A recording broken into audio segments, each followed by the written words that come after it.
आप जो इतना मुस्कुरा रही हो, क्या है? आप जो इतना मुस्कुरा रही हो, क्या गम है जो छुपा रही हो?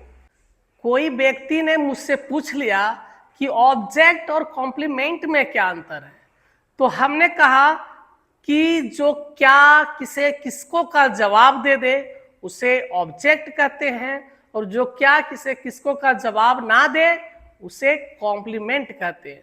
तो आज का टॉपिक जो है सो हम लोग पढ़ेंगे ऑब्जेक्ट, और ये ऑब्जेक्ट को बेहतर तरह से हम लोग समझेंगे। तो ऑब्जेक्ट होगा the word which is influence by the subject.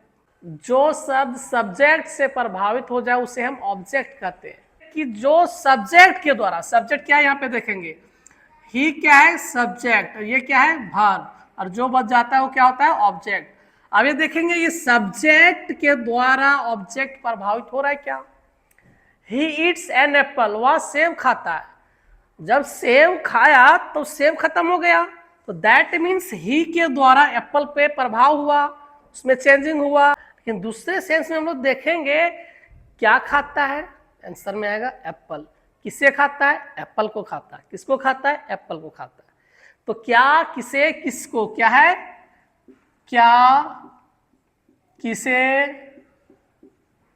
किसको, क्या किसे किसको से क्वेश्चन करेंगे, किससे? ऑब्जेक्ट से। क्या खाता है? एप्पल खाता है, आंसर मिल गया। किसे खाता है? एप्पल खाता है, आंसर मिल गया। किसे किसको खाता है? एप्पल को खाता है, आंसर मिल गया। अब देखो ये क्या है? ये भी सब्जेक्ट है, ये भी क्या है? वर्ब है, और जो बच गया ऑब्जेक्ट अदर वर्ड। अब यहाँ पे देखेंगे, अब यहाँ पे देखेंगे ही के द्वारा ये प्रभावित हो रहा है या नहीं हो रहा है। जैसे ही गोज टू अ स्कूल, तो अ स्कूल जो है ऑब्जेक्ट है, टू अ स्कूल क्या है? ऑब्जेक्ट है, एवरी डे अदर वर्ड है। तो इससे देखेंगे ही के द्वारा स्कूल पे कोई प्रभाव नहीं पड़ता है।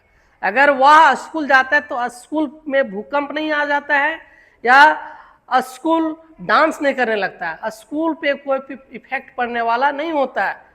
तो ये कॉम्प्लीमेंट कहलाएगा। जब सब्जेक्ट के द्वारा ऑब्जेक्ट पर कोई प्रभाव ना पड़े तो कॉम्प्लीमेंट कहलाता है। और कॉम्प्लीमेंट जो होता है सो हम लोग पढ़ेंगे वॉइस चैप्टर में।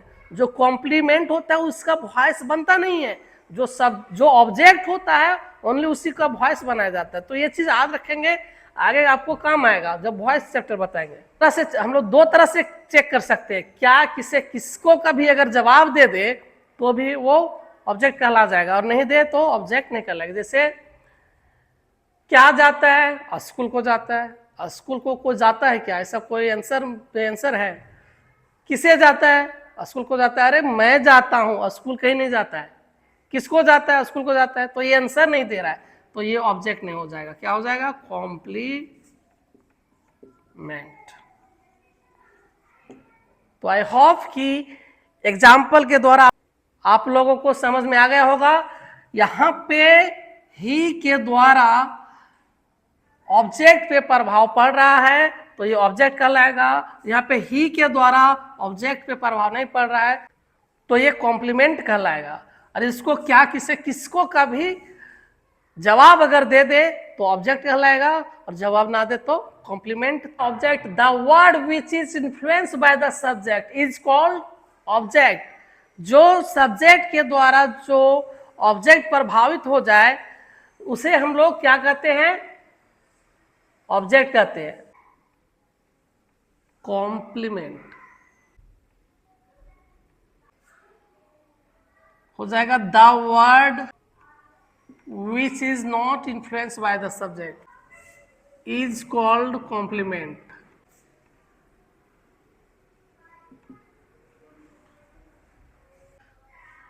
क्या है? Complement. The word which is not influence by the subject is called complement. जो सब्जेक्ट के द्वारा ऑब्जेक्ट प्रभावित ना हो तो उसे हम लोग क्या कहते हैं? कॉम्प्लीमेंट कहेंगे। जैसे यहाँ पे देखेंगे सी लाफ्स एट यू, वह आप पे हंसती है। सी लाफ्स एट नाइट, वह रात में हंसती है।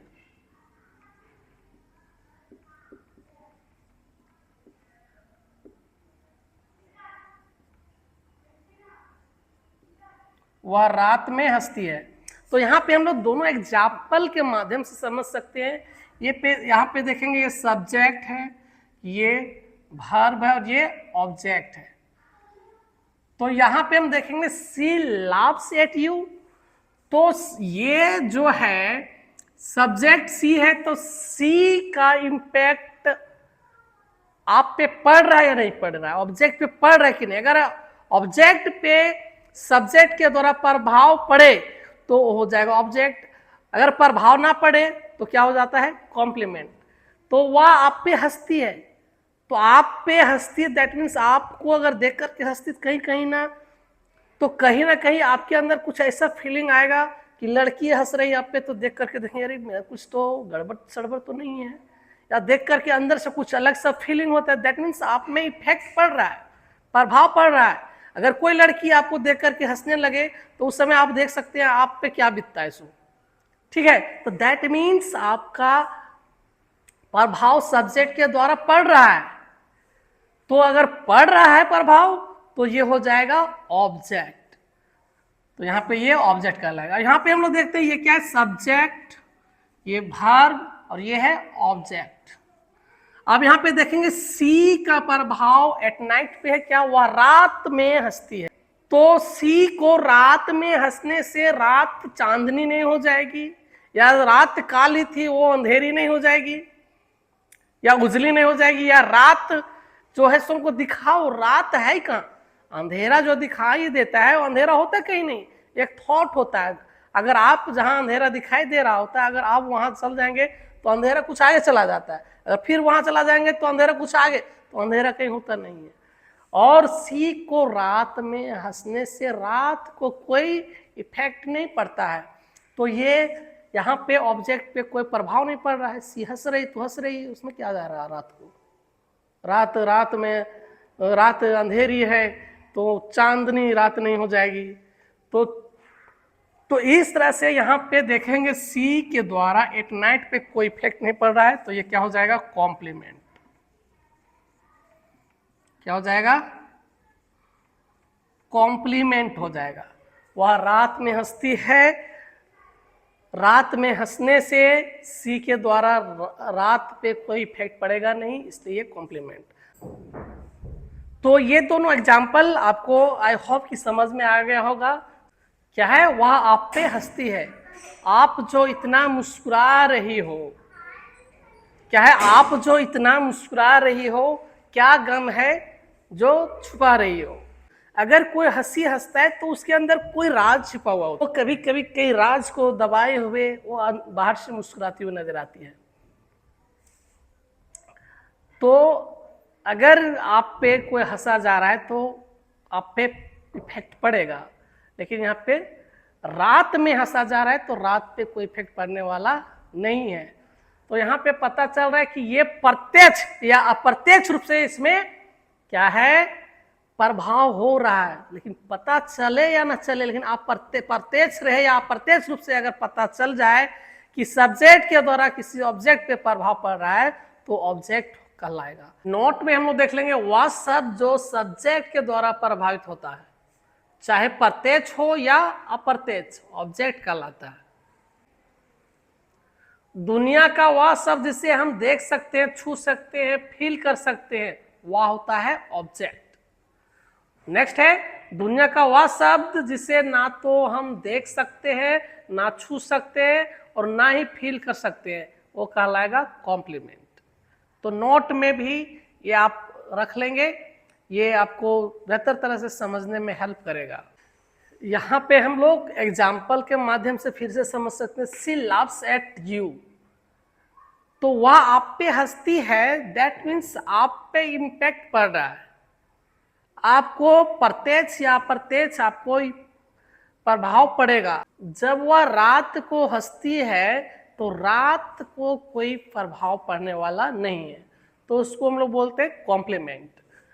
यहाँ पे हम देखेंगे ही कम्स हियर, तो यहाँ पे सब्जेक्ट वर्ब और ये कॉम्प्लीमेंट है। वह यहाँ आता है तो उसके यहाँ आने से इस जगह पे कोई इम्पैक्ट पड़ने वाला नहीं है, इसलिए क्या हो जाएगा, कॉम्प्लीमेंट। यहाँ पे हम लोग देखेंगे सब्जेक्ट वर्ब। जो वर्ब जो है ऑब्जेक्ट पे क्या करेगा, सब्जेक्ट इंपैक्ट करेगा, वर्ब पे वर्ब करेगा। यहाँ पे सब्जेक्ट देखेंगे जिस ऑब्जेक्ट पे इंपैक्ट करेगा वो होता है ऑब्जेक्ट, और उसी को बोलते हैं ट्रांजिटिव वर्ब, और इसी का पेसिव वॉइस बनाया जाता है, एक्टिव से पेसिव वॉइस बनाया जाता है। और जो प्रभाव नहीं डालता है उसको बोलते हैं इनट्रांजिटिव वर्ब, इसका पेसिव नहीं बनता है। तो एक्टिव वॉइस, पेसिव वॉइस हम वॉइस चैप्टर में विशेष रूप से जानने का प्रयास करेंगे। यहाँ पे हम लोग आज का क्लास में ऑब्जेक्ट और कॉम्प्लीमेंट के बारे में जानने का प्रयास करें और इसको बेहतर तरह से समझने का प्रयास किए।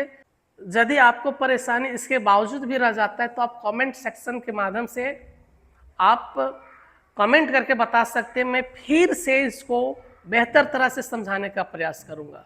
चूंकि हमने ठाना है पूरे भारत को इंग्लिश सिखाना है, मैं पढ़ाना नहीं चाहता हूँ, मैं चाहता हूँ कि आप लोगों को और आपको सिखा दूं। एक बार आप सीख लेते हैं तो आजीवन आपको काम आएगा। इसलिए मेरा मकसद सिर्फ आपको सिखाना है, इसलिए हमने ठाना है पूरे भारत को इंग्लिश सिखाना है, और इस तरह से हमारे साथ आप इंग्लिश सीखते रहेंगे।